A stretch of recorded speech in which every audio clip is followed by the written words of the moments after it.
I'm assuming we're ready and we're live. We are, Clayton. Go for it. I am going to say, hello, world!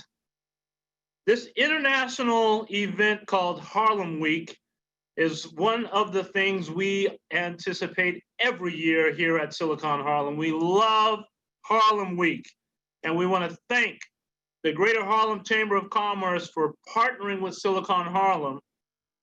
For every year, we actually produce a hackathon driven by a lot of the students and young people all around New York City. And today is only one exception. It's virtual. We normally do hackathons all together in a room and having a lot of fun. But this year we've taken it all virtual and we are loving it.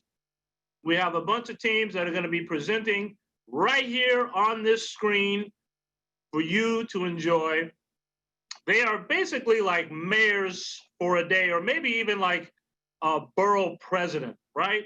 So we've got these young people putting themselves in the shoes of a borough president or a mayor, or maybe even a president of the United States, and are coming up with very innovative ways to solve perhaps systemic or issues and problems that we've had for many, many years.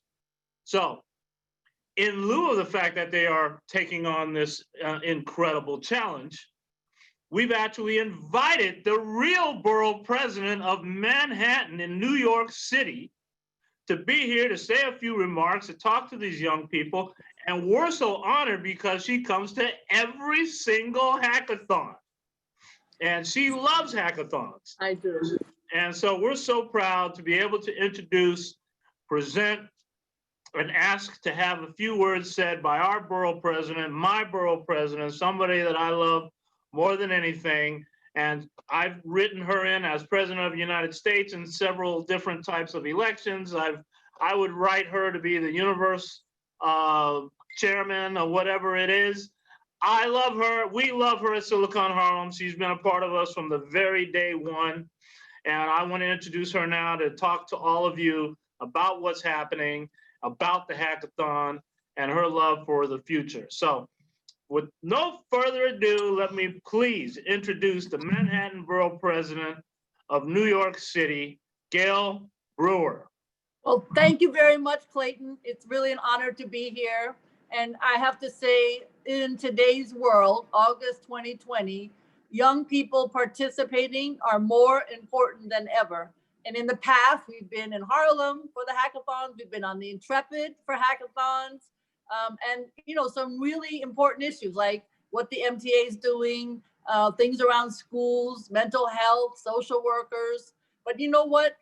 I want the young people to know, not just as the borough president, but as all New Yorkers, we're so proud of you because the problems now are more immense than ever. We have to figure out how to deal with healthcare for young people. We have to figure out for mental health and physical health. We have to figure out how to deal with police and community and young people. That's another issue. We have to figure out how to deal with our small businesses so they don't go under. Somebody said 2,800 small businesses might not make it in the city of New York. We have to figure out how to deal with tourists. We had 65,000 tourists, 65 million tourists coming to the city of New York in 2019. Right now we have, I don't know, 10. Nobody's coming to the city of New York. We also have to figure out how to deal with education. Do we open the schools part-time? Do we go virtual? I know that the mayor and the governor have come up with something, but I'd much rather hear from you.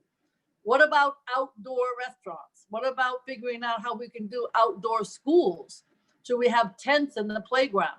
And then just the whole issue of jobs for the future. I know how many millions of Americans are out of work.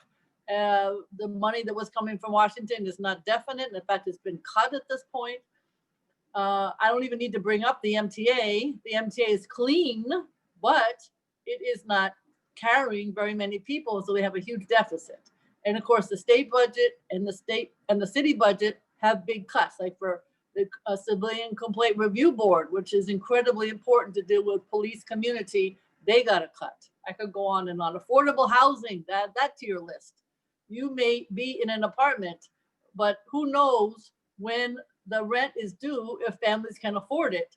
And what are we going to do in order to make sure that they stay in their apartment and have the money for the apartment? And of course, if it's a small owner, they have to pay their mortgage. So I could say that in 2020, this hackathon with young people is more important than ever. And your ideas are more important than ever. And all the protesters, I'm a big supporter of all the protesters because first of all, they all wore masks. And second, if it wasn't for them, some of these ideas that we are coming up with might not be taking place. It's all because of them, and they're all young. So I'm here to say I love hackathons, just like Clayton stated.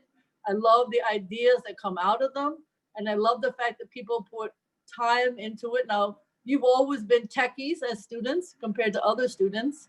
Obviously, much more is virtual than ever before, and I think actually into the future, once there's a vaccine, I hope we're all back in our daily lives. However, I think it's going to be virtual into the future, no matter what. I happen to like it in some cases because I think you actually get more participation. I'm very supportive of the community boards. And in fact, if people want to apply, you should. If you're 16 and older, you can make a decision about your neighborhood on a community board, and you should apply. But the reason I say that is, believe it or not, now that they're all virtual, some people say, ooh, I like this. I can stay in my house and make comments about what I think of my neighborhood, the tall buildings, the parks, and so on. And I don't have to come in. So we had to figure out a way to have in-person in the future and virtual. Because in some cases where we used to have, I don't know, 20 people in a meeting, sometimes you have 200, which is better. More participation is better. And so finally, don't forget to fill out the census. I know you hear that all the time, but it's incredibly important. And if you can vote, or your parents can vote, or your friends can vote, and you're 18 or above, please vote. This is a really important election. So hackathons are the best. I can't wait to hear what you have to say, but I'm honored to be here, and I'm a huge supporter. Silicon Harlem, you should know, you look, to you as an organization, maybe you were here last year, maybe you won't, you weren't, but you should know that they have made, how one person has an idea? In this case, two people had an idea, and they have changed the way in which technology is framed, discussed, thought about. Now it's part of Harlem Week, but it's really part of 365 days a year, how people can be involved who might not have been involved in the past in terms of our ideas. Because technology for itself, no good. Technology that is used to change and improve people's lives, that's what technology is for. And that's what Silicon Harlem is all about. They don't have technologists to have technology. They want people's lives to improve. And so thank you very much. It's an honor to be here. I will just say on one small aspect of what we've accomplished with tech in our sort of our own hackathon, we did manage to work with CUNY, and in some of the NYCHA developments, we have put in, which has happened before, a monitor that says whether or not there's mold and whether or not people are getting asthma, et cetera. And we just got a $17,000 grant to continue that. And the second thing we've been doing is continuing to work on data with Beta NYC, which Bruce and Clayton know is part of our office. It's a nonprofit. And we have been, now we're on our 5th cycle of CUNY students, where we're taking all the data in the city of New York, from police department, buildings department, health department, et cetera. There are 80 agencies in the city of New York, and trying to figure out how that data can improve people's lives. That's exactly what we're doing with it, and making it available to people so they know how to use it. So that open data portal can be helpful to you. And if you need help figuring out how to work on it, we'll be glad to work with you on that, because it's data is how you change people's lives. Thank you very much, Clayton. Good here. Thank you, Borough President. One of the things I want to make very, very clear, when Gail talks about the open data portal, she was the real catalyst to make that happen. What that means is, give an example of 311. If you ever call 311, that is recorded by the city, and it goes into a database. Let's say you are concerned about a dog barking in your neighborhood. That information will go into a database. It's your data, it's our data, we pay for it. And as a result, we can use that data to figure out what the heck is this noise going on, right? So we can literally go into, which we have gone into the database and go, okay, everyone's calling about this one particular area. And you go out and you find out there's a dog, you know, having their head out the window, barking all the way down the street the whole night. So you can solve these problems through the access of data. So I just wanted to make and acknowledge that point, that our borough president was really fighting for that for years. And I give her the credit for making that happen for our entire city. I'm going to turn it over to Bruce Lincoln, who is going to introduce our next speaker, Helen, and also give his remarks and prepare the audience for the presentations that are coming up. So let me turn it over to Bruce Lincoln. Good afternoon, everyone. I'm so glad that you were able to join us in this virtual format. We're very excited about this and getting to where we can see the tremendous work that was developed just within the context of people working a few hours this morning and coming together. Before we get into the presentations, which will be given by our 5 teams, we'd like to listen to the remarks of Helen Steblecki, who is one of the sponsors of the hackathon, as well as the overall Harlem Week set of programs, and she's representing Citibank. Helen, we're really looking forward to what you would like to share with us this afternoon. Yes, and thank you so much for the opportunity to speak this afternoon. We are absolutely delighted and proud to be a supporter of the Greater Harlem Chamber of Commerce and its Harlem Week programming, particularly the Hackathon and the Youth Technology Career Expo Day. We've been supporting this initiative now for the last 3 or 4 years, and it never gets old. There's always something new and exciting. Of course, this year, we're doing it virtually, and how appropriate is that?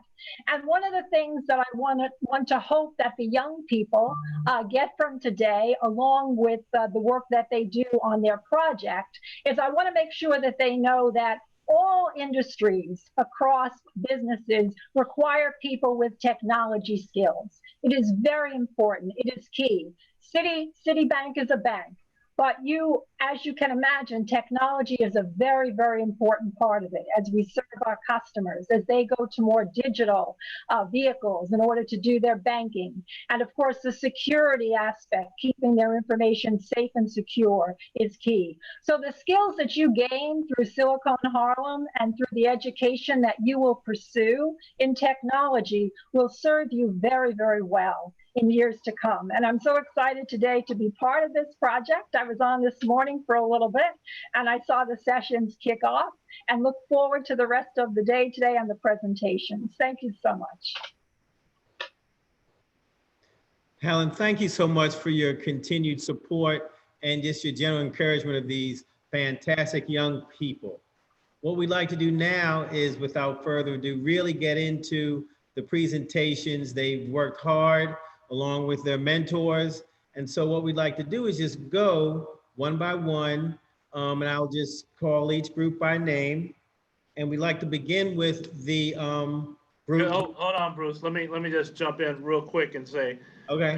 If you could mention some of the other sponsors and the, you don't have to give the prize specifically, but the company that's behind the prizes, and introduce the judges if you don't mind.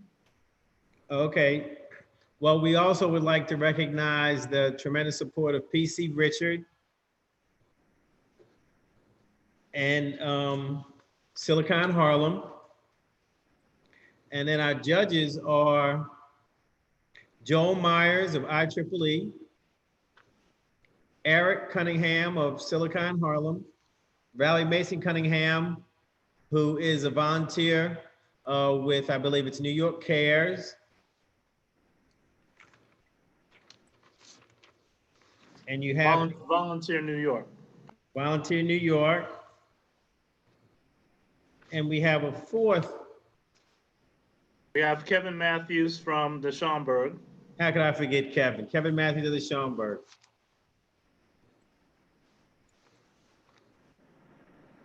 I think maybe one other, Helen. I don't know if you're judging or not. Yes, and Helen, are you one of our judges? No, actually, I'm not judging today, but rather we have a representative from Citi, family and friend of Citi. His name is Stephen Doyle, and he's with AT&T. Oh, fantastic. Specialty is cybersecurity and compliance. Outstanding. Thank you so much. Okay, Bruce, let's get this thing going. Let's get these presentations going. This is good. So, let's start with the Apollo.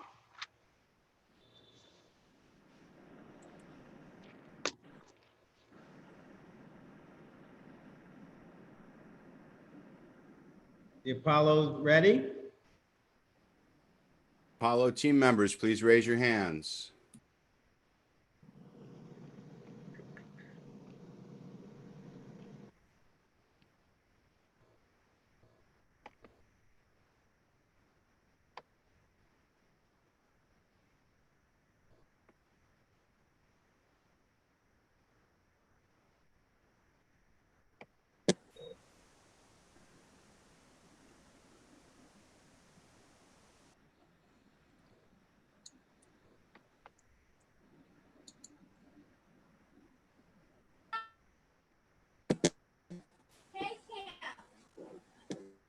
We see Muhammad.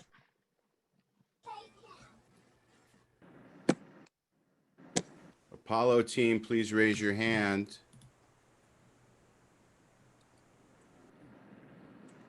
As Tina, I'm going off the list. Sorry, folks, for the delay.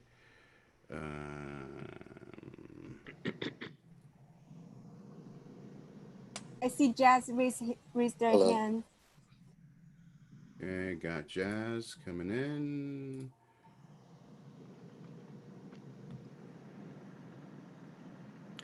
If our panelists and judges can turn off their cameras for the moment, that would be great. Hello.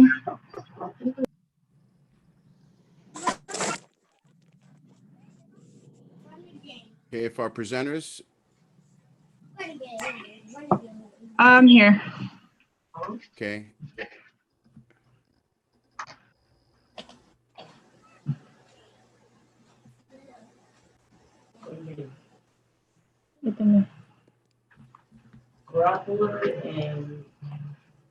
Should I share my screen right now? Yeah, any other team members need to get in, please raise your hand. Okay, you can start. Share your screen. Okay.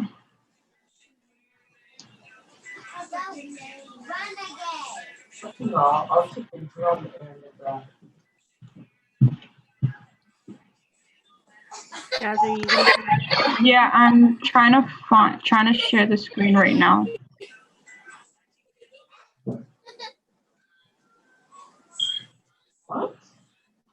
Okay. Do you guys see my screen? Yes, we do. Okay. Yes, we saw the future of public safety. Hi, hello. My name is Jazz. This is Team Apollo.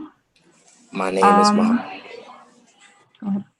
My name is Mohammed Baji. So the topic that we chose was the future of public transportation. We chose this topic because it's actually very important during the time that we're doing here in quarantine, especially here in New York, where transportation is used regularly. So we thought that this would be an important presentation to share. So the challenge that we are facing is basically trying to increase safety measures for passengers who regularly use public transportation with technology. So what we're trying to do is create an environment, especially with transportation here in New York, where people can feel safe and peace of mind when they aboard any type of public transportation. So the targets that we are trying to reach out with this presentation is basically the MTA and New York City Department of Transportation. We want these organizations to be able to connect and try to be able to connect to city riders who regularly use these transportations, like essential workers, elderly, millennials, and Gen Z. There's a video attached to this slide that shows social distancing and what we should be doing with transportation during our time right now with Corona. So the solutions that we came up with as a team is that buses and any type of public transportation should be able to take people's temperature before they aboard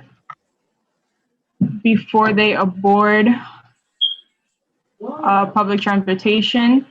This way they know who has high fever, who doesn't, who can go into the transportation, who shouldn't be allowed on, or if they should be able, who should aboard these transportations. We also came up with a beacon technology. This is able to send alerts to those waiting for the buses to let them know how many people are on that bus, minimum to at least 20. If there's too many people, they can wait for another bus. This also connects to the limit of the bus capacity.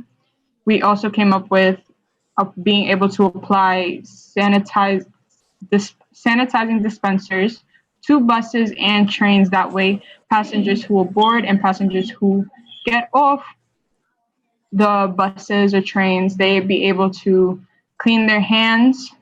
That way, they don't carry any type of germs that they caught on the bus or when they do get on the bus. This is able to create, the benefits for this is being able to create a peace of mind for any passengers or people who will try to get on these type of transportations. Not only that, if there is a peace of mind, knowing that they're safe and they're comfortable in getting onto these transportations, the ridership of people will increase. As mentioned before, some of the technology that we decided to use include temperature/thermal detection and beacon technology. Temperature/thermal detection.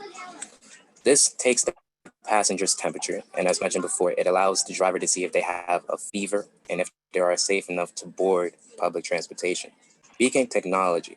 Now this is an app that can be sent to the passenger as well as bus drivers, and this tells passengers and bus drivers how many people are on public transportation. It can also tell people like how long their bus is going to take, should they skip this bus or train, and should they wait. And this is just to practice like social distancing and help limit the risk of spreading COVID. Now, during our research, we found that there are already companies and technology that has this already, such as RichTechAI.com. They have temperature and thermal detection that not only senses somebody's temperature, but senses if they have a mask on, and it sends an alarm to the bus driver so that they know all this information when passengers are coming on. And we also found out that iris Q scanners, which is a technology that is also in this temperature scanning and temperature and thermal technology. We also found out that this helps improve the accuracy of this technology. Also, we found that beacon technology, if everybody downloads an app, it should work and it should be better. And we also looked at the MTA statistics for ridership and traffic data each day. And by knowing this will help improve beacon technology. The main goal is to have this technology in every public transportation system. To do this, we will need MTA and NYC DOT to purchase this and install it in buses and trains. This should be installed at doors where passengers pass through. Bus and train drivers should also get alerts and send all this information to them. Passengers should also receive this tech notification and alerts. And that's the end of our presentation. Outstanding! I loved it. How about it, Borough President? Transportation, public transportation. Amazing. Amazing. All right, Bruce, who's coming up next? Judges? If a judge has a question, put it in the chat or let us know. You can unmute yourself, I think. Great job, Muhammad and Jasmeli, as far as ideas on improving the MTA. Next, we have Team Frederick Douglass. Let's see what ideas they are developing to present to us.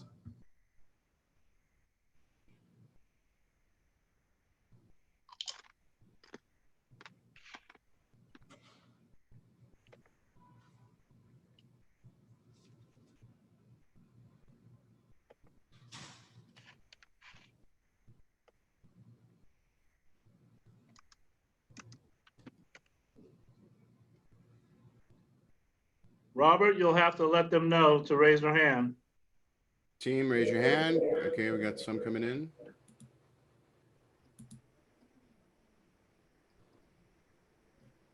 Hello?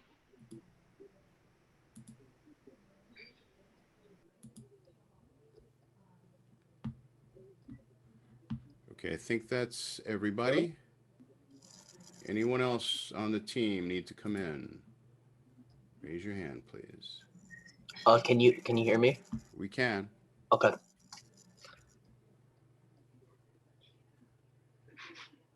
Okay, I think we're ready. All right, do we share a screen now? Yes, go right ahead. I mean, you can do it if you want.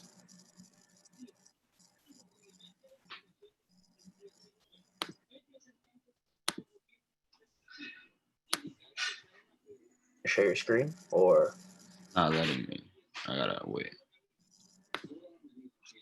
One of you share your screen so we can see your slides. Okay, I guess I'll do it then.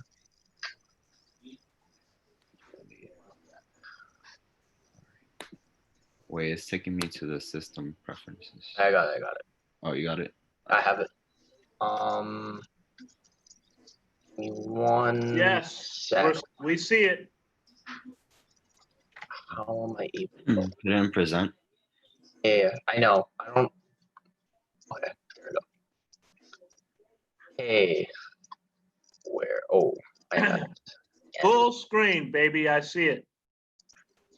One sec. Gotta go to the beginning. Oh boy.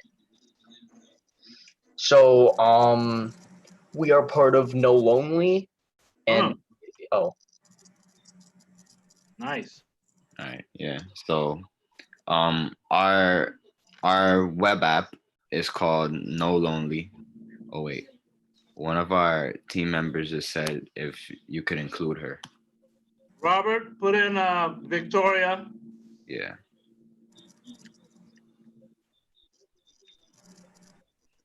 Robert, Can you guys hear me good? Yeah, we got you. they're in. They're in. Right, thank you. All right. So, No Lonely. How to solve loneliness and stay connected when social distancing.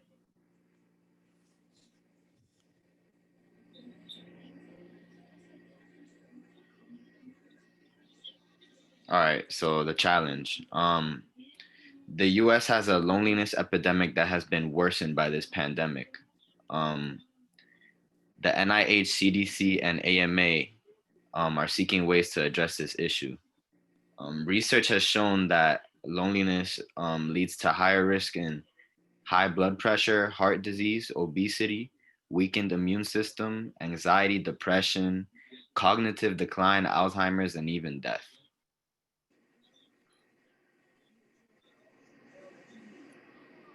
Our target. Okay, so our end goal is to help people stay connected while social distancing in these dire times. Our target is also to help people find other people with common interests to discuss these interests. To engage in these common interests with other people virtually, for example, like book clubs, making music, gaming teams / clans, etc. And finally, to make friendships to last even beyond the pandemic. and so our solution summary is to like divide people within these groups as such as movies, music, book club, choreography / dance, video games, maybe like other sections. This is just to make people like more involved in what they're doing, and just help people feel connected in general.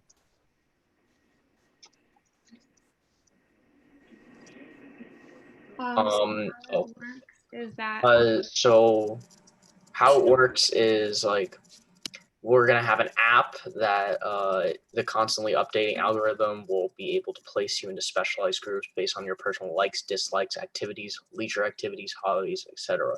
It's basically like a survey on like yes or no questions, open-ended questions, and using keywords to group people like under such groups such as like music and games as mentioned before.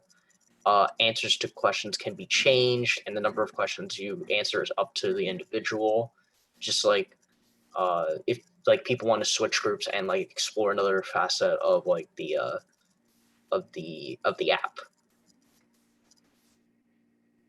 Oh yeah, and it's also within like different age ranges as well. So different on age. Yeah, and we also would probably set it to there'd be probably no pictures. So it's actually about shared deep interests. It's about a deep connection that you can find with someone.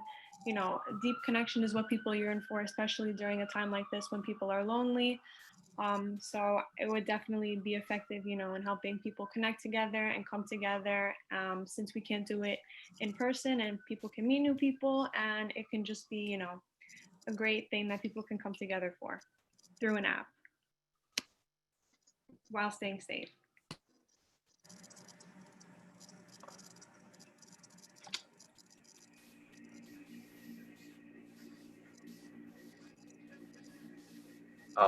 So the web app is free for the general public to use. So you know, like people don't have to like pay for it. Social service agencies will be leveraged to promote the app, because I mean we like since we're mayor for the day, we have like the power to actually help people. Mentions will be incorporated into every mayoral daily briefing, so we can at least monitor the app as it progresses throughout time. Agency service access links will be accessible and enabled throughout the app. Available public-based advertising be utilized widely so that we can get more people on their platform and like inform them about it. Safety implementation is incorporated into the app. Health and hospitals agencies will aggressively promote the app, and yeah, some of it's going to be for promotion through like pretty much the state government. Yeah.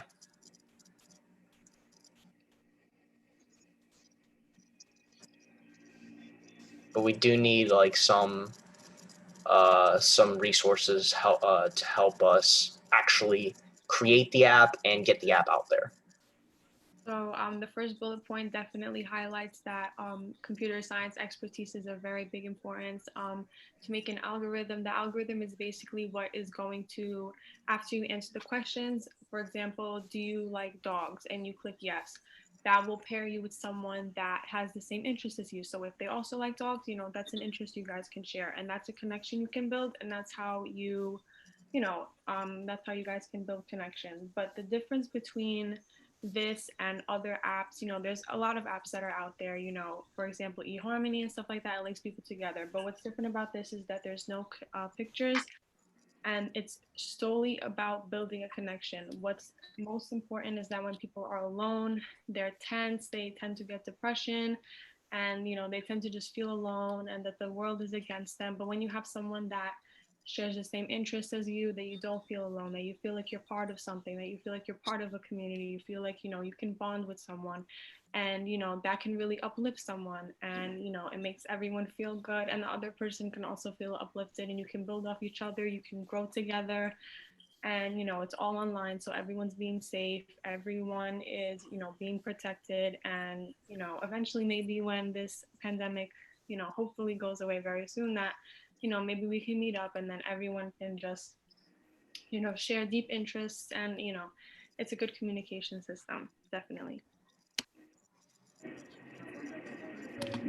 like Victoria said, this app won't be based off of visual images because there will be no pictures. The platform is not for dating or hooking up or anything. It's about making those deep connections that some people really need during these hard times. So like I said, there will be no pictures so that the superficial aspect that so many of these apps use is out of the equation.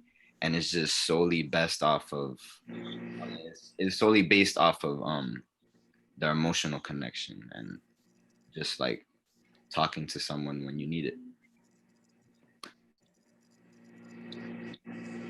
And some other resources we need to actually create the app is like money to like hire like the computer programmers to actually like code the app, and and again like health and hospitals to like publish information on the app.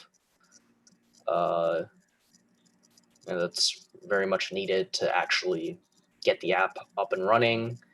We need the design resources because we need to like make the app look presentable, and again the advertisement space to inform people of the app, to actually like get the app out there and to people that actually need it. And we have 2 pieces of supporting data from the CDC and the AMA. And many more agencies support the data that that loneliness is a big problem.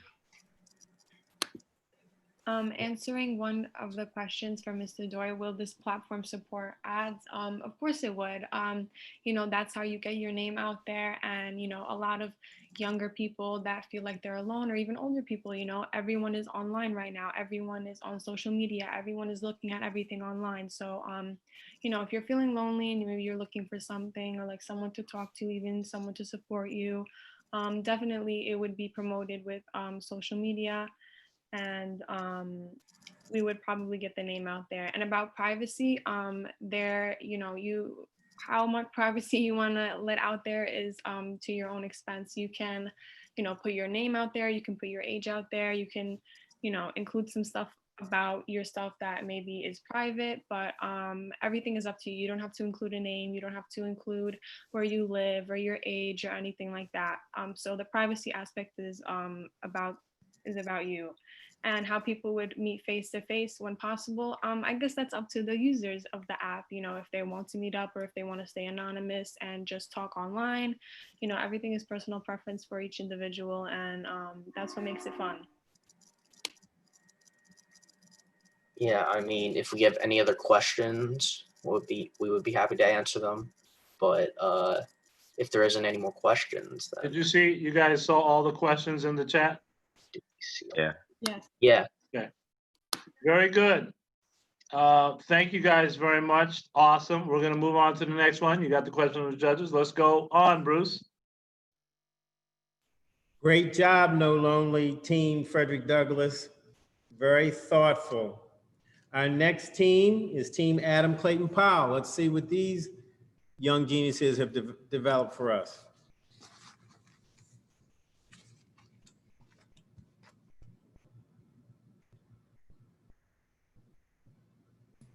If I could ask any of the attendees who have presented already, if you could pop out of the meeting and then come back in on the original link, that would be appreciated, just so we can clean up the stage a little bit as I bring in the other attendees.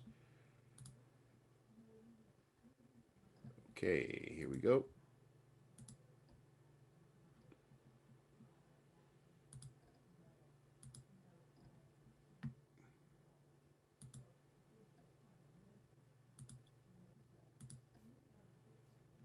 All right, I left and come back. Did it work?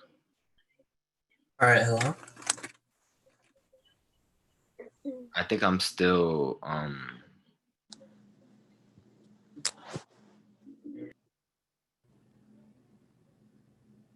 Hello, can you hear me? We can hear you. You can go ahead and share your screen. Oh, one more coming in. Hold on.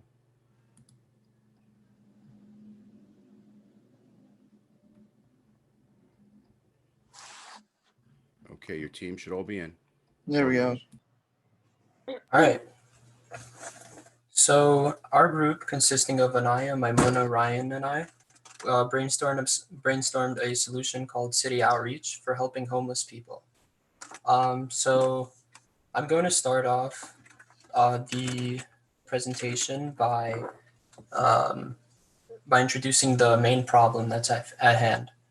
Homelessness. In the past 10 years, homelessness has drastically increased in New York City.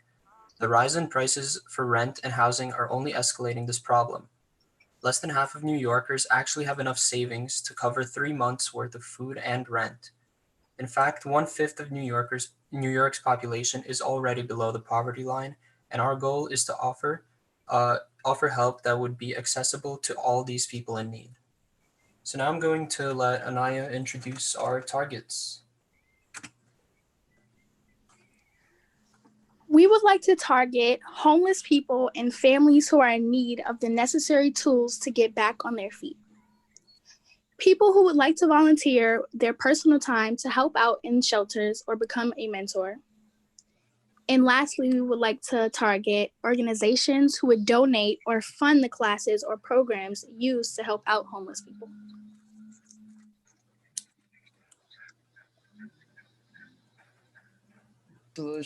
Solution summary. Our solution for helping homeless people is to create a website for homeless people so that way they can get help from the website to do something in order to stay alive, housing, jobs / education, and integrate healthcare.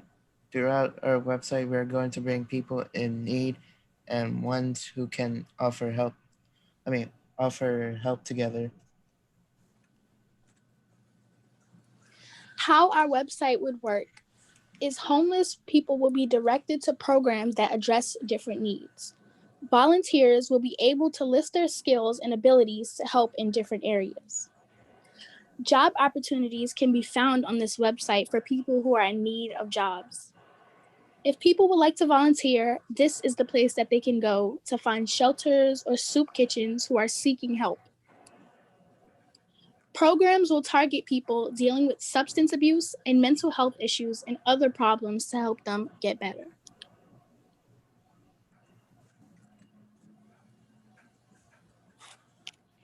For the supporting data, more than 36,000 Bronx public school students were homeless during the 2018-2019 school year, and more than 34,000 students were living in New York City shelters. Based on this data, one-third of homeless people are children. Students identified as homeless has increased by more than 70% over the last decade. And the reason for this is that high poverty and poor housing condition is what lead to the risk of homelessness. And rents are too high and families are paying more than 30% of their income on rents, which lead to homelessness.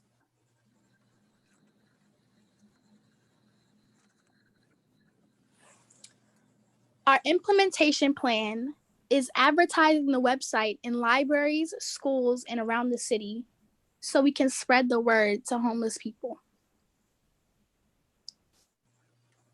They will be able to access this website in places like shelters, libraries, churches, and schools, which are public. Through social media, more mentors and people who want to volunteer can be aware of this website. Monthly events can be organized to bring these people together, and approaching companies to help advertise at sporting and community events to make this website even bigger. All right, so these are just the sources that we use, some websites for all the data. And yeah, we'd like to thank you for the opportunity, letting us present, and thank you for the letting us be in this hackathon. Does anyone have any questions? That's excellent. We do have questions in the chat. Yeah. And one of them is, what if homeless people don't have technology? You mentioned that you're building a website. So I think this question comes from the idea that if it's a website, how do they get to it? Yeah, okay. So we thought about this as well. And these websites will be accessible in many public places like schools, churches, shelters, which homeless people do have access to. And we are hoping that by getting the word out, we'll let them know about this website and they could find help on the website. Excellent. And then there's a question about what about people, and this comes from a person that works within the library system, by the way. Kevin Matthew is asking, it's not just access to technology. What about folks with limited or no tech skills? People with limited or no tech skills, we have multiple programs where people learn different things, and that would be one of the things that they would be able to sign up for. So if you would like to learn about technology, then you can sign up for the program. Last two questions. You guys talked a little about this in your presentation. You might want to sort of reference that again, is how do they gain access and promote this? So we're looking to promote this through public companies. Our solution plan was to kind of like talk to like branch out and network with different companies, and this would help us get the word out and let people find out about this solution. Okay, I'm gonna move on. There was one last question, if you want to address it, which is pretty soon money's gonna run out for all these places that are able to get money for bridging the gap of homeless people that might have food issues. And so the question would be, where will homeless people go and eat when the money runs out?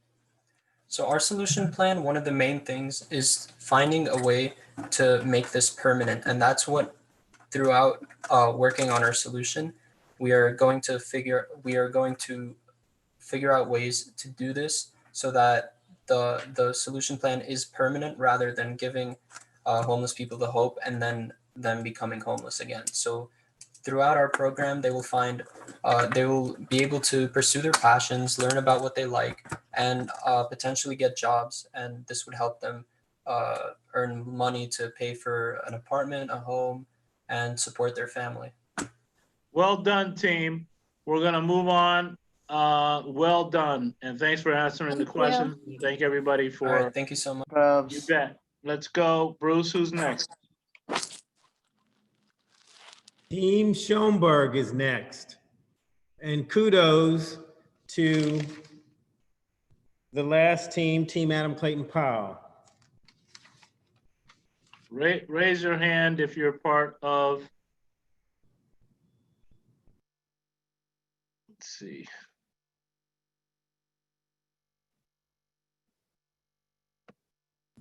Which team are we calling now? Bruce, who are you calling? Team Schoenberg. Schoenberg. Okay. Raise hands, please. Raise team. hands, Schoenberg.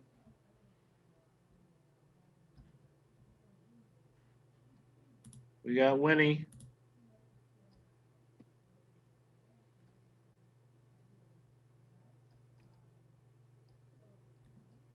We got Shiza.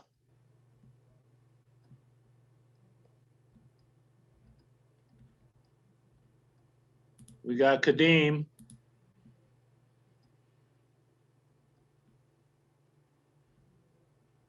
Bob Ponce. Ted Schulman.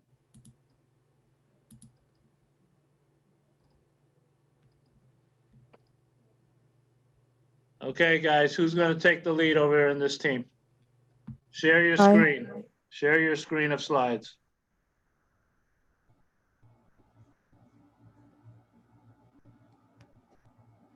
Oh, We hear you, Winnie.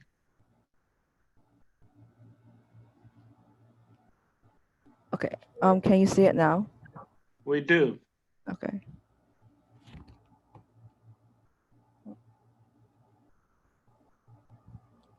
Hi, everyone. So we created the Bodega app. My name is Winnie Kong, and my teammates are Kadeem and Shaza. And the mentors for our project today is Ted Schumann and Bob Ponce. So our app is called the Bodega app, and the first thing that we did was brainstorm for our app, and we decided that the challenge for our app would be that we should be able to use the app when purchasing items in store. We should be able to keep track of what we bought. We should get discounts after buying a certain number of items. We should be able to deliver to people who are sick, and we should be able to include a short interview with the bodega owner, feature the bodega cat, as well as the most popular sandwich. So I'm gonna give the spot to Kadeem to talk about this.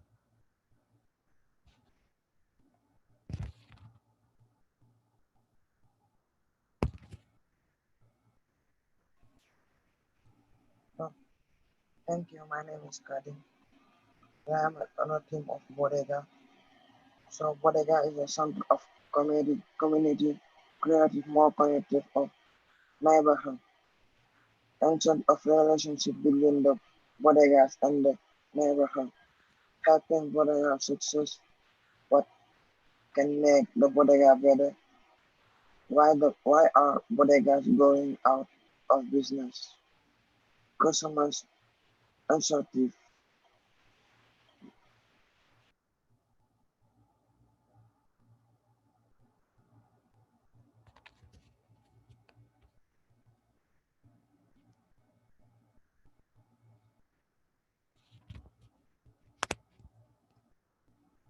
So Kadeem's gonna introduce the target now. Okay. Target look at community, exciting customers, helping to get new customers. The bodega owners help them to improve their businesses, highlighting the bodega's cat and the cat of the bodega. Okay, solution summary. In order for the Bodega app to work as successfully as possible, it is essential that we create a solution for each of the challenges that we mentioned before. We decided that the consumer's incentive for using the Bodega app would be that if they buy X amount of items, they would also receive one free item as well as other discounts. So we decided that we can create a more connected neighborhood by humanizing the relationship between bodegas and the neighborhood itself. To do that, we can include a short blurb about the bodega on the app. We will include the bodega's history and how they came to be, the inspiration for opening up the bodega, where the owners immigrated from, if they are immigrants, and the bodega's cat's name, as well as the most popular food item. So we also want the bodega owner to be able to message special discounts and other updates to their consumers. And we also want the consumers to be able to promote and rate the food in the bodega itself. And so ultimately, the app should also allow customers to know what is the most popular item in the bodega, and is it culturally unique? What is the unusual food? How it works. The Bodega app will also have two versions, one for the owner and one for the consumers. The owner will have an admin version of the app. They can add specials as well as pictures of the cat in their bodegas. There are two ways for consumers to locate the bodegas. The first one is by searching by photo or type of food and then identifying the bodega. The second one is via geolocation, which allows the consumers to find the bodegas that are near them. There are many features consumers will have, such as rating the bodega and the food inside the bodega, choosing the payment method, whether it be by app or by other payment, posting photos of them with the bodega cats and the food item that they purchase. Ultimately we all came up with the concept of an annual prize called the Bodega of the Year Award, which will be given to the bodega with the best rating. So now Kadeem will be talking to us about the supporting data that we use for the Bodega app. So this is our source for this. information. If you want to have more information about our our program, you can click one of these links. It's gonna bring you down of the thank. And so for these supporting data, we figure out that the reason why a lot of bodegas are losing business is because of the lack of people buying from the menu items, such as the bacon, egg, and cheese and other menu items. And so this is why we wanted to create an app where people would be able to see what's the most popular menu item in each of the bodegas so that they would be able to see the rating of each one and figure out which bodega they would like to eat at. And also there is this concept of the bodega cat, which is really a new concept where bodega cats are famous on Instagram, on Twitter, on all of the social media. So we figure that by including these bodega cats in the short blurbs of the owners themselves, it would create sort of this internet sensation. So now Kadim is gonna introduce us to the implementation plan. Implementation plan is made to export out research, social media, Instagram, and Facebook flyers and put on from our order and local business.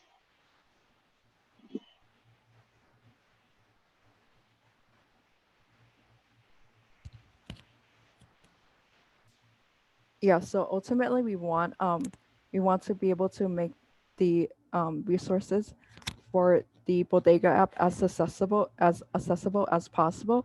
So we would be promoting this on social media and flyers throughout the city in every neighborhood, as well as it would be great that other local businesses can also support bodegas because there's strength in the local businesses supporting each other.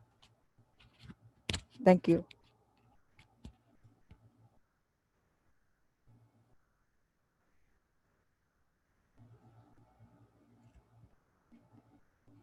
Oh, sorry, I just saw the chat.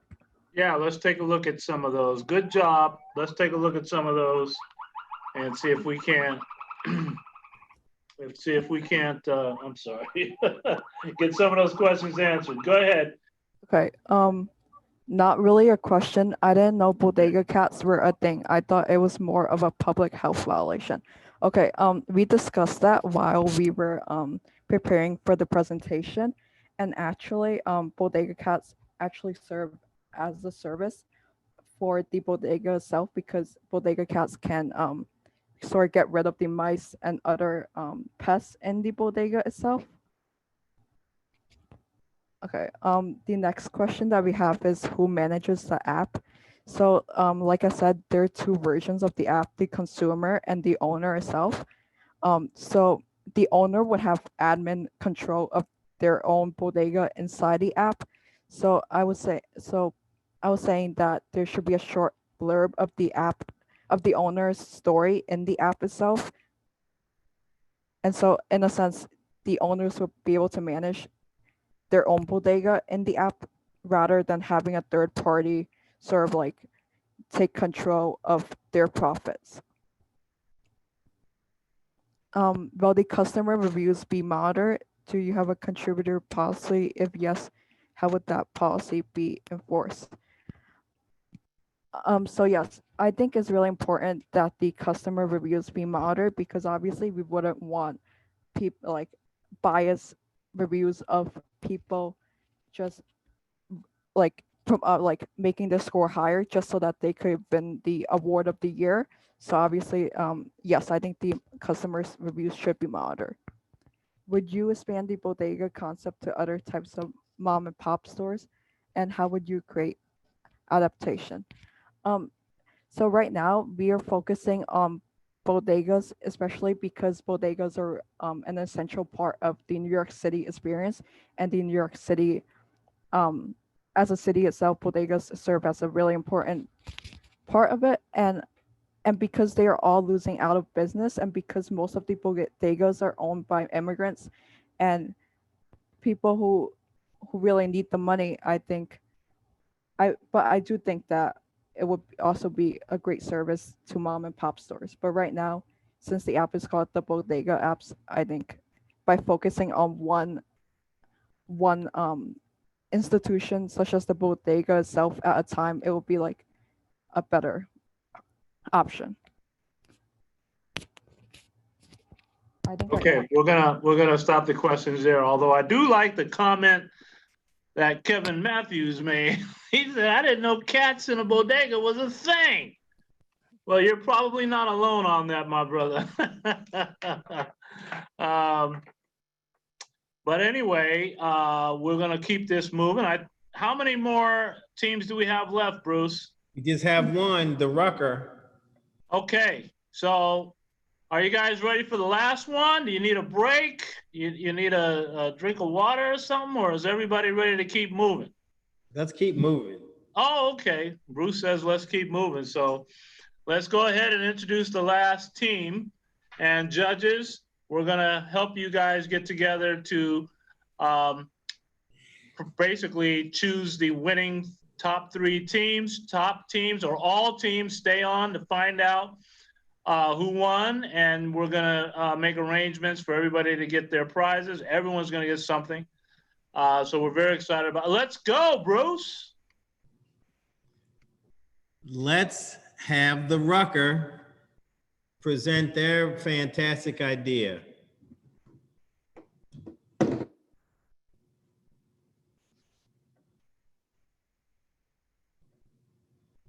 So you guys got to raise your hands if you haven't already. We see one up.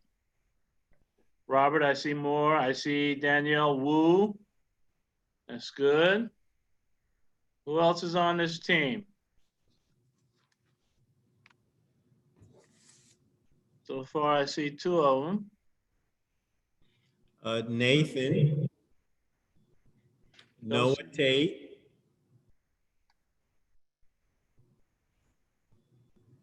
I don't think Nathan's on the call. Who's the other person? I'm here. Oh, there's Nathan. Okay. Noah.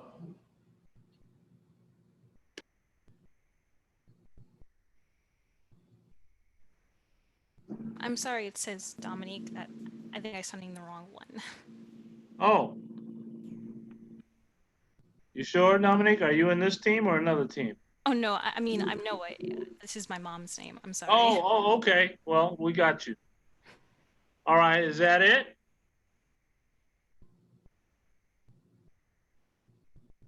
Whoever is going to share their screen, go ahead.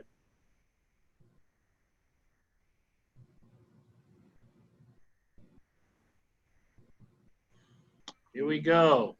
Uh-oh. I hope Judy is on this call. Judy, you see the title of this presentation? Oh, no.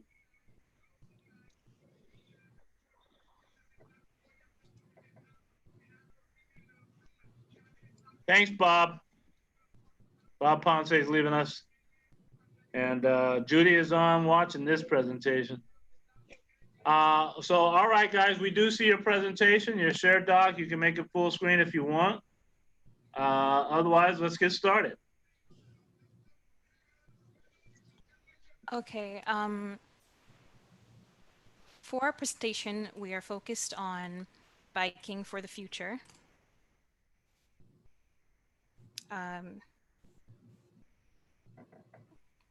My name is Noah Tate, and this is the Rucker Park team. Can you go to the next slide? Yeah. Thank you. We have come to a group consensus that we should find a solution to the underlying issue in issues in transportation. One thing my team and I noticed was that regular public transportation is extremely non-eco-friendly. In the United States, most people drive their own cars, not using many electric trains.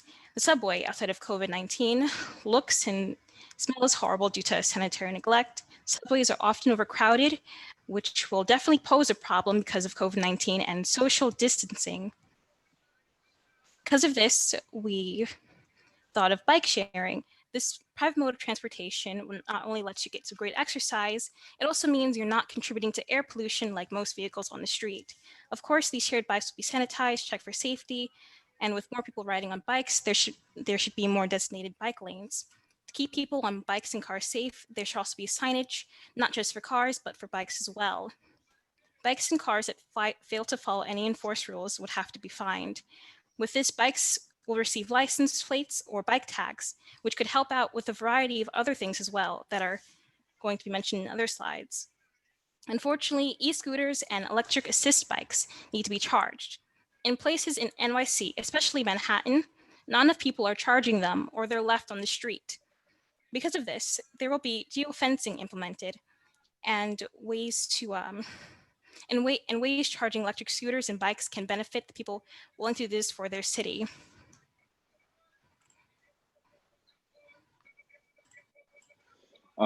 Solution to transportation. Bike license plates and bike tags to identify bikes. Implement fines. GPS to log bike based on distance. Data collection to understand bike parking hotspots to build infrastructure. Dockless system with GPS powered by solar power. Implement cash app, Venmo, electronic payment method. MetroCard-like system, especially for kids, younger generation who may not have debit/credit cards. Prices are too high for some. More free rides to promote biking. Gain point for riding with friends. Helmets for bikers as a protection and sanitizing after use so we can avoid like the COVID-19. Station for sanitation of helmets and protective gear using UVC lights. So how it will work is that bikes will have an ID tag or a license plate to identify the bikes for security. So it will help with theft. So if anyone's bike gets stolen, it can be easily identified. There'll be GPS capabilities to the bikes. So you can set a location, and like when you get to the location, the bike will automatically lock itself just in case you forget. And it's also another solution for theft. GPS could be used for data, which can tell the most populated areas which bikers go to. Bikers will be solar powered to activate the GPS. The bikes will be dockless, and they'll be they're dockless, so they can be more accessible for everybody around the area. You can use payments like Venmo, Cash App, and Apple Pay, so you don't have to use cash or like a credit card. You can use other payment methods, and there are rewards when you use this. So the rewards include free rides and like coupons and stuff, so you can pay less money.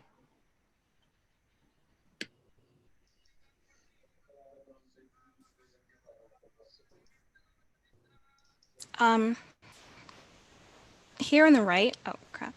Here on the right, there is a distribution map showing the amount of city bikes available in Manhattan versus other boroughs of New York, such as Brooklyn, Queens, and the Bronx, Staten Island.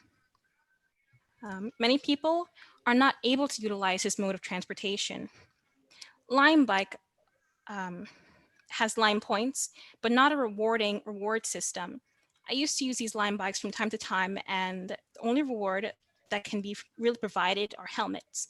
However, with the better reward system, like encouraging friends to ride and even riding with them, you can access discounts or even free rides.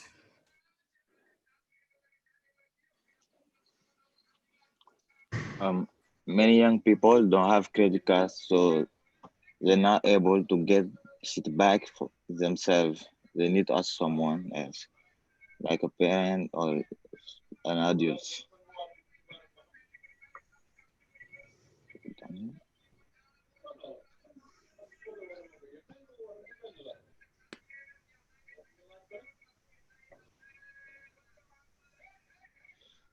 Um, Implement plan. Have school system give out student biking cars just like student metal cars. Student will have an allowance of 2 hours of biking a day. Student will be able to go to school and come back home.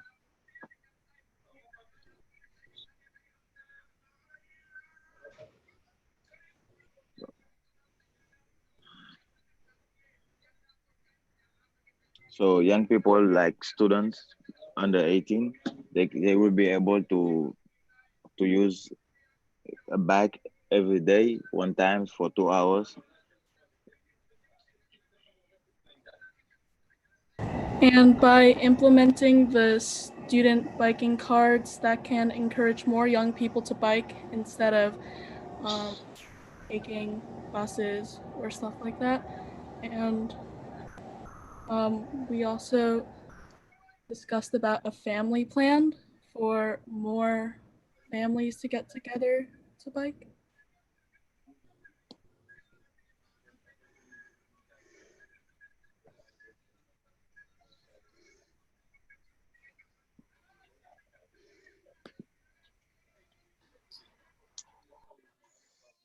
We're a public organization supported by the city of New York.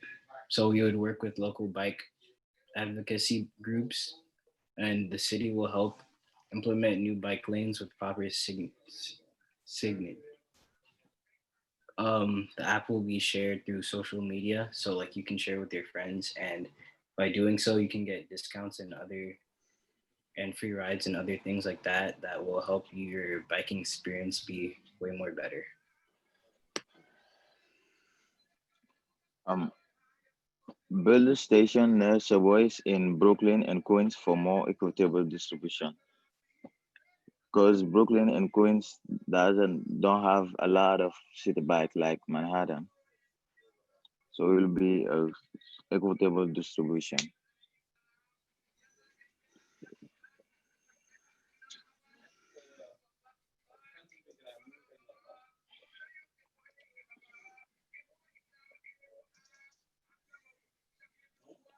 Does anyone have a question?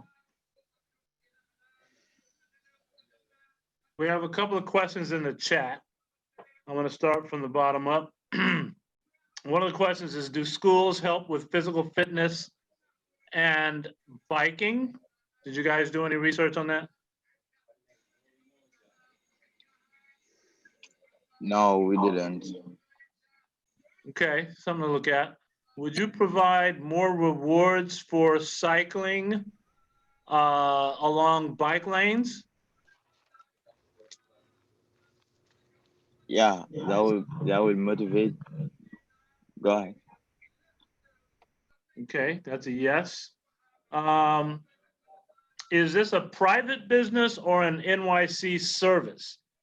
Even if it has some payment involved? Disregard, I see the answer. All right, somebody said, I have a, okay, so will this be a city agency or nonprofit public organization?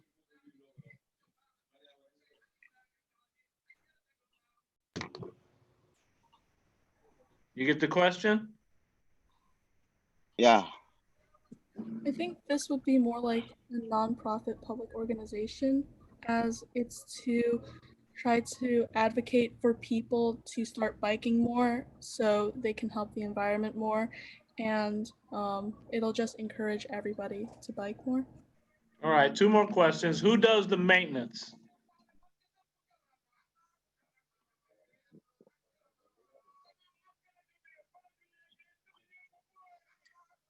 I think there will be like stations around like certain areas. So like if you need maintenance on your bike, you can go to one of those and they will try and look at your bike for you. Okay, and then finally, what are the laws regarding leaving a number of dockless bikes near a popular destination? let's say, an entertainment venue or a community college? Did you guys do that research on what are the laws regarding leaving a number of dockless bikes near a popular destination? No, but I'm pretty sure you'd be fine for that. It's New York after all, right? Yeah. All right, thank you guys very much. That was our last presentation. What we're gonna do now is we're gonna have everyone, Robert, if we could, put everyone, is there a way to make everyone something that we can all see each other? In the meantime, we're gonna have the judges do their deliberation. They have scorecards. They're gonna share their scorecards with each other and figure out number 1, 2, and 3 presentations and ideas and innovations. All of them were good. Bruce will do a summary on all of the projects for us as we allow the judges to do their thing. We want to bring everybody in. We want to bring everyone in, you said? Yeah, bring everyone in, but at some point, if you could if we can figure out how to get the judges together. Did we give them a link to go into their own? I think you needed me to use my Zoom or something like that. Yes, correct. I'll tell you guys what, if the judges could do a quick phone call to each other. Bruce, if you could give them if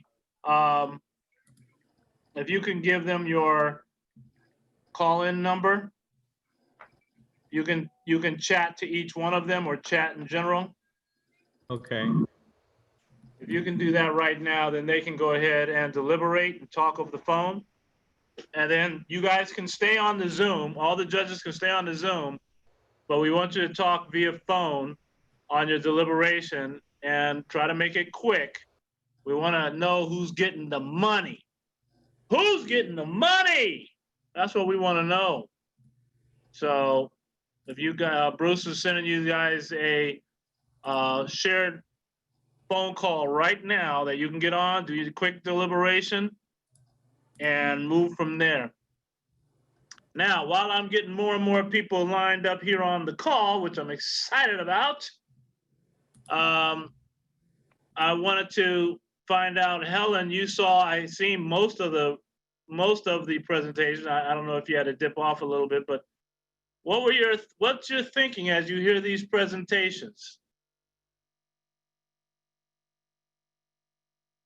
You're on mute.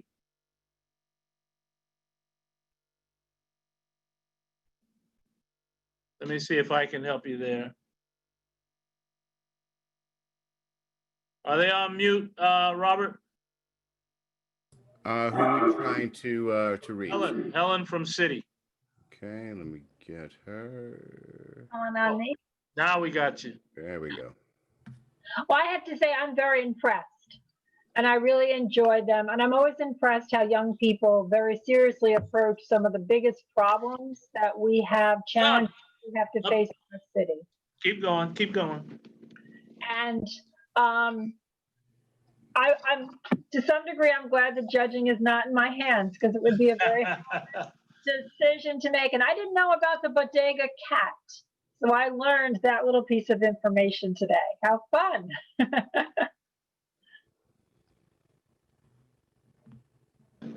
Thank you very much for that. Claire, Yang, you got some insight you want to share? Oh, well, I'm just really, really impressed by everyone. I'm similar to Helen, I'm learning so much from you guys. You have such unique perspectives, such unique energy. I really love your ideas. It's just so creative. It definitely blew up my mind. I'm so impressed. Very cool, very nice. Like I said, we're gonna have Bruce say a few words shortly, but I wanted to hear from Judy. Judy, what kind of comments you have about all these various presentations and the energy behind the young people here? Amazing! I'm glad to see my students are online. So I'm guessing that these presentations are going to turn into websites. But they were all amazing. I love how that within 2 hours we had such wonderful, well thought out slides and presentations, and seeing how, like what mentioned, how the youth see the city and what they plan to see, because we're leaving it behind to you. And I'm also happy that the plan for the biking, that was exciting to watch, and that the students saw the future that is actually current. Many of the thoughts that they have is implemented today in the city. So I'm glad that they thought of it, and that they're excited to see that in the future. Yeah, I'm ecstatic. I'm just watching it and sharing it, and I hope to see everyone tomorrow. And about yes. You are a real driver there. I love it though. You got the right attitude, Judy deserves. And Judy is a biker. Let's just face it, Judy, I got to tell you, she's been trying to get all of us in Silicon Harlem to ride a bike to Roosevelt Island. I don't know how you ride a bike over water, but I'm telling you, that's how crazy she is. She wants us to ride a bike over to Roosevelt Island. We're going to give it a shot, but it's amazing. Michael Elling, I know you're still on. What do you have to say? Well, I'm really glad. Thank you for inviting myself and various of my folks here for participating. I had a great time with our team. I thought they did well. I was amazed by all the other teams as well. And what was just said a moment ago is it's really within 2 hours to see so many good ideas. I mean, if you expanded this day in and day out, who knows what you would get. Thank you so much, Michael, and thanks for participating and helping with a lot of these young people and kids. It's been a great. Raku Shimatsu, what is your sort of feedback? I was really impressed with how well spoken everyone was, and the presentation, the level of the presentations, like how detailed it was, and all of the ideas, and how all the ideas kind of fit in together. I think that's really great, and it really shows that everyone's kind of on the same page of what problems we need to solve in our world right now. Excellent. Ted Schulman, what do you think?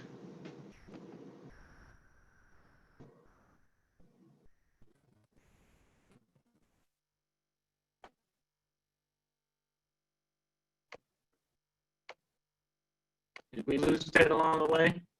Maybe so. And I need to unmute. Oh, there's Ted. I need to unmute, and I think we're on our way to reinventing the world, and we're doing it quickly here, right? It's a couple of more days, and we're done. Right, and I love it. And yeah, the presentations were all great. They were all on mark in terms of major things that have to happen, and you should make them all winners, Clayton. Give them all prizes. That's all. We're going to do our best.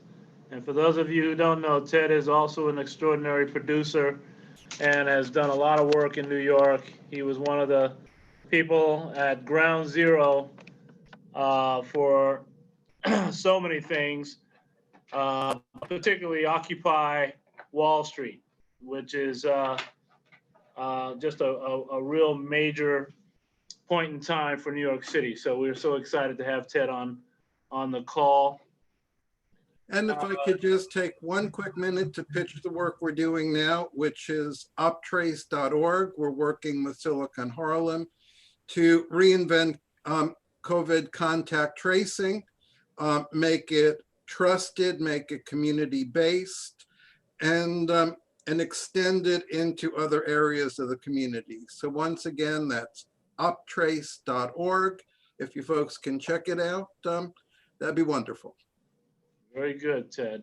Awesome. And we're very proud to be a part of that project. Who else? Who else has anything to say? How about Robert Allen? Robert, did you have anything you want to say about this experience? Yes, absolutely. Let me, there I am. Okay.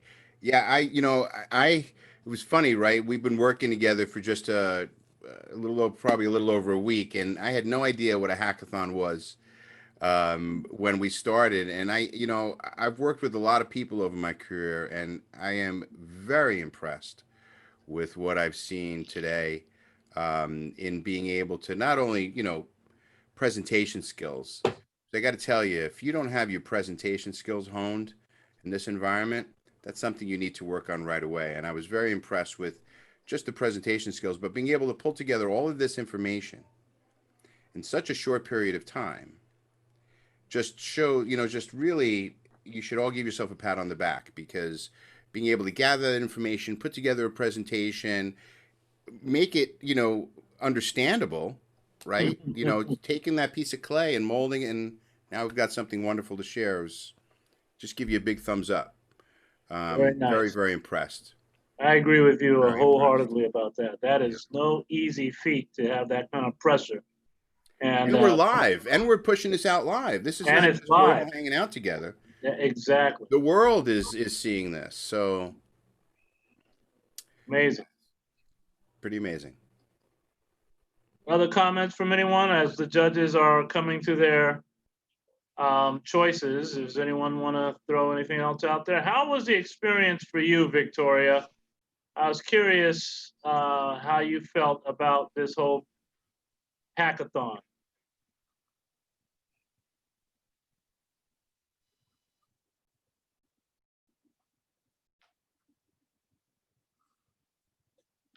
Yeah, I mean, I definitely have a lot of fun doing it, and hearing everyone's ideas. It was pretty interesting. Very nice, very nice. And let's see, who else do we have here? Bettina Elling, what did you think about your role in all of this, and also the presentations overall? What did you think?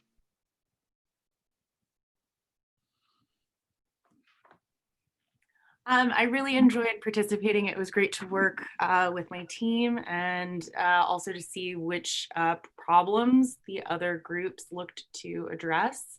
So I have to say, out of the whole set of participants today, there's obviously a wide range of interest and concern in the community, and that was really great to see. So I think, it doesn't actually, this exercise goes to show that it doesn't take too much effort to just at least put pen to paper or text on a slide and really get some ideas going. And I think that's a great motivation for everyone that participated today. And I can't wait to see where some of these things go, or where over time people maybe, or rather the participants, kind of use that to fuel other community projects in the future. Ooh, I agree with that so much, and can't wait to see how these things sort of evolve over time. Sometimes some of these ideas, for everyone listening, these things can be done. They can be built. They may evolve, but this is the type of innovation that gets at the sort of long-standing problems we all have dealt with for so many years. So this particular hackathon, I don't think I heard two teams talk about the same thing. We heard about a bunch of different ways to improve our communities and our cities, our states, and frankly, our countries. And so I'm absolutely impressed in a short time how you came up with these great ideas.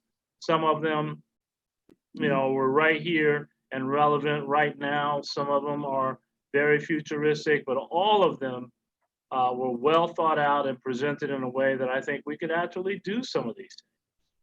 I'm very excited about it. What I'm going to do is I'm going to take a quick break and check on the team, the judges, and we'll see how they're doing. And I'll be right back. Don't move, because there's a lot of money at stake right here. Ooh, thank you, PC Richards. Thank you, City. Thank you for all the various sponsors of Harlem Week, which will allow you young people on this call be able to do what you are supposed to do, which is continue to innovate and excel all over this world. As we come back, Bruce is going to bring his final comments on all of the teams and effort, and we will then announce the winners. Give me a second or two. All 。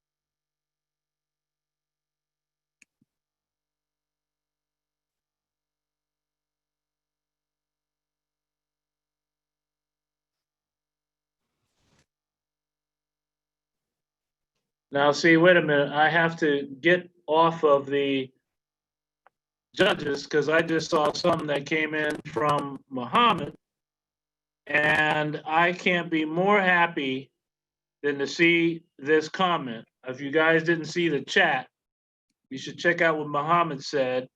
And if you don't have it, I'll read it out loud. That's how happy I was. We can see it. Okay. Oh, you just don't want me to read it, huh? I hear you. I mean, if you want, you can read it. My point is that I'm so impressed with this, Muhammad. You are going to get a $25 Amazon card from me personally. I'm personally going to send you a $25 Amazon card, whatever that thing is. All right. So I'm so happy. Make sure I have your email. Email it to me. I'm going to put my email in this chat right now. And any of you can email it. That doesn't mean you're going to get an Amazon card, but definitely anyone can email me to talk about anything. But you, Muhammad, boy, what a wonderful comment you made.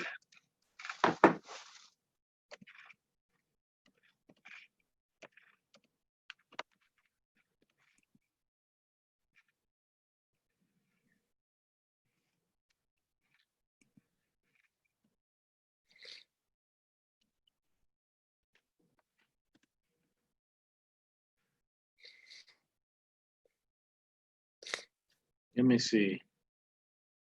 I think that's the right email. So send me an email so I can send you your appropriate prize. So you guys know, you should know by now, I'm an easy guy, you know, say the right thing and the right thing happens. That's a cool thing, right? Now I'm gonna go back to the judges because I wanna go deal with them. And I'll see what happens in the chat when I come back. See ya.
Yo, it's time to make someone very happy. All right, I have the winners right here. You already know. All right, let me see here. Boom, boom, boom. Let's see. Kevin Matthews just blew the whole damn thing up. What a knucklehead. There's no big reveal here now. All of a sudden, Kevin Matthews just trying to jump the gun. What kind of instructions did you get after all? What the hell happened, Bruce? Jeez. What happened? Kevin put all the winners in the chat. What? What kind of nonsense is that? Really? Defend I don't yourself, s- Kevin I don't Matthews. see- Defend I don't see yourself. it. I sent it to you privately, Clayton. Oh, thank God. Uh-huh. Yeah, okay. He wasn't. Now you he know why wasn't little looking Johnny correctly. can't read.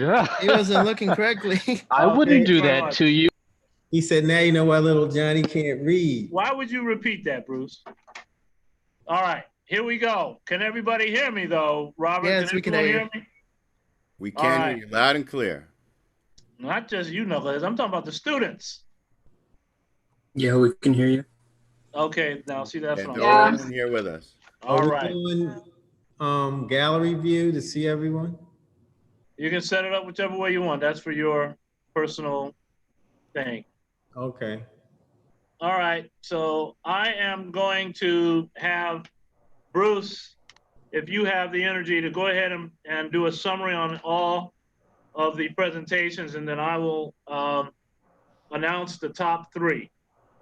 So just say a couple of words about each presentation, and then we'll give the top three and get everybody out of here. Okay. One, I think it's important to commend everyone who participated in the hackathon. From the standpoint of the young people, tremendous creativity and thoughtfulness and focus. From the standpoint of our mentors, unbelievable commitment and just this type of professional development and virtual experience is so important for our young people. Wanted to thank the judges. You had a tough decision to make, but I think you did recognize the way in which that this was sort of nuanced excellence. Every presentation was really good. Every solution was fantastic. And within just this format, we have to come up with the top three, but everyone's a winner. And I want to now just once again, thank everyone and hand it back off to Mr. Clayton Banks. Well, thank Thanks, you, Mr. Bruce. Clinton. And we had a good conversation with the young people and some of the other mentors. And I want to thank all of the mentors that were inside of these breakout rooms and helping these young people. I really appreciate you taking the time. You spent the day with us. I want to thank all of the sponsors. I want to particularly thank all of the judges who had to sit through all the presentations and ask the questions.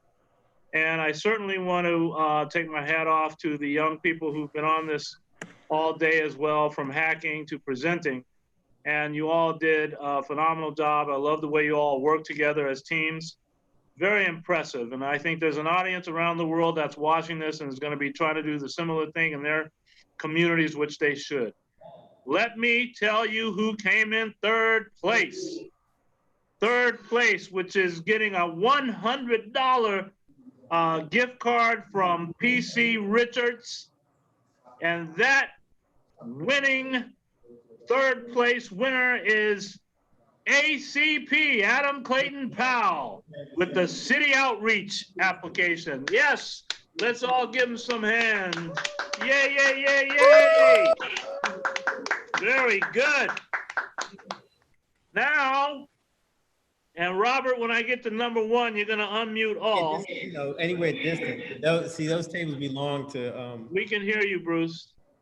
So number two, the second runner-up, and will receive a $150 gift card from PC Richards.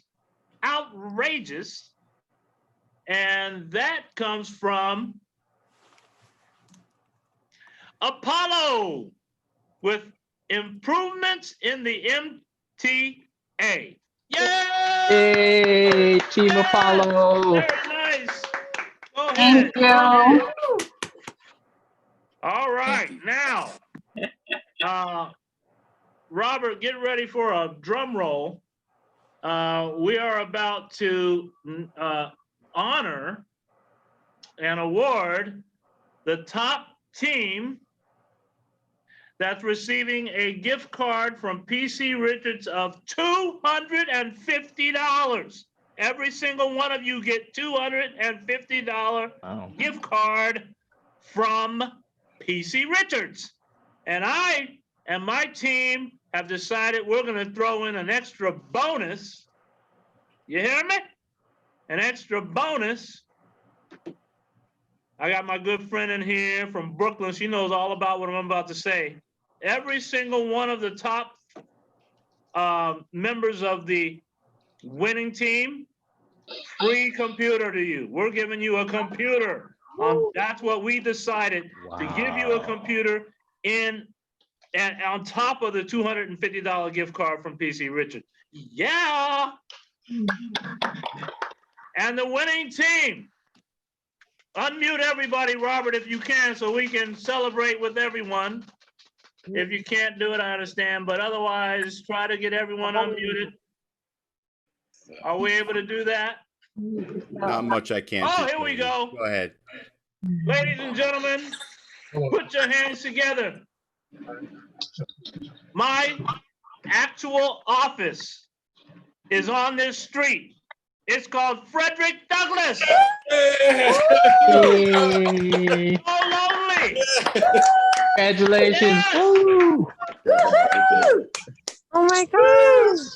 Yes. Yes. Yes. Yes. Congratulations. Congratulations. Does anyone from Frederick Douglass want to say a word? So yeah, just thank you so much for giving me the opportunity to be here, to present, and to win this. Thank you. You're very welcome. Yeah, thank you guys so much. We definitely worked together as a team and we pulled it off. And we definitely couldn't have done it without each other. And I think it was a lot of fun. It was definitely interesting. Thank you guys so much. Thank you. Well said, Claire. Helen, you want to say anything? City is still hanging in there. I'm very happy for everybody. And you know, everybody. Oh, God. We had two devices on, I think, Helen. Technical difficulty here. There you go. Okay, now we're better. Well, all I can say is everyone who participated today is a winner. Go ahead. All right, we got you. To show up, you learn something, and next time around you might be getting that top prize. There you go. Very good. Very good. Very good. Anyone else? Judges, can we hear from any of you? One of you? Yes. Congratulations to all the participants. That was a wonderful job. Really great suggestions. So good work. Very good work. Good research. Very good. Kevin Matthews from the Schaumburg Library. Amazing guy. And Clayton, this is Valerie, as you know, pulling up the rear for the females in the house. I just want to say to all the teams, each of those solutions should definitely be solutions that are brought to the powers to be here in our great city, because all of them were amazing. And to the Frederick Douglass team, just awesome with the loneliness app. Really, really think that that's something that is going to mushroom into something pretty big. So congratulations. Well said. That's Valerie Cunningham, a long-time executive, big time with a Fortune 50 company back in the day. She is absolutely know what she's talking about when it comes to business and opportunity. So we're very fortunate to have her to be judging with us. Anyone else have anything to say? Otherwise, we're going to wrap it up.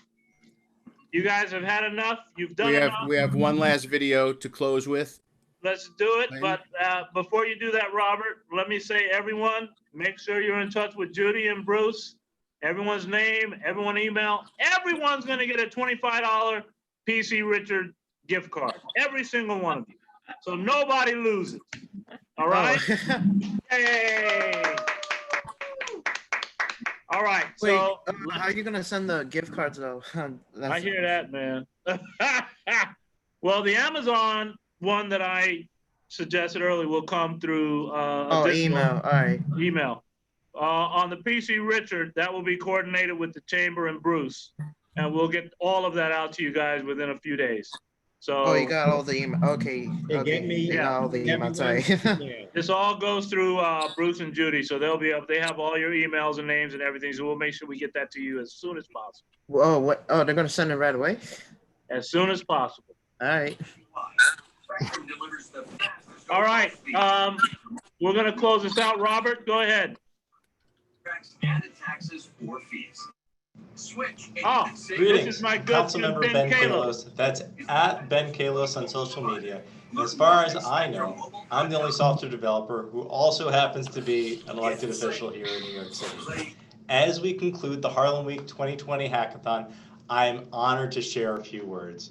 First, I want to start with a thank you to President of the Greater Harlem Chamber of Commerce, Lloyd Williams, and Director of Harlem Week, Winston Majette, and most importantly, to you for participating in this hackathon. Technology can allow you as a team to solve bigger problems than any of you could on your own, and who knows how many lives you can touch. More than a decade ago, when the Board of Elections purged 2 million voters, I built votersearch.org and forced the Board of Elections to allow anyone to verify their voter registration.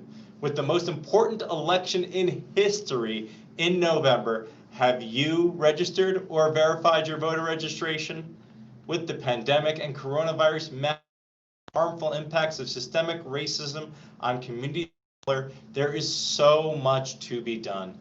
Earlier this summer, I joined Silicon Harlem founder and CEO Clayton Banks in proposing what would save $84 million by throwing out outdated, white, male-centric, racist textbooks in favor of open education resources and culturally responsive digital textbooks. But that's just one example of one place that we can overturn centuries of systemic racism. We will also be collaborating in the coming months on a job fair that I hope you'll consider attending. While I'm addressing you in a pre-recorded message, I am eager to see the problems you chose to take on and the apps that you've built. So please consider sending whatever you've got along to me at Ben Kalos on social or policy@benkalos.com by email. Thank you and keep on fighting.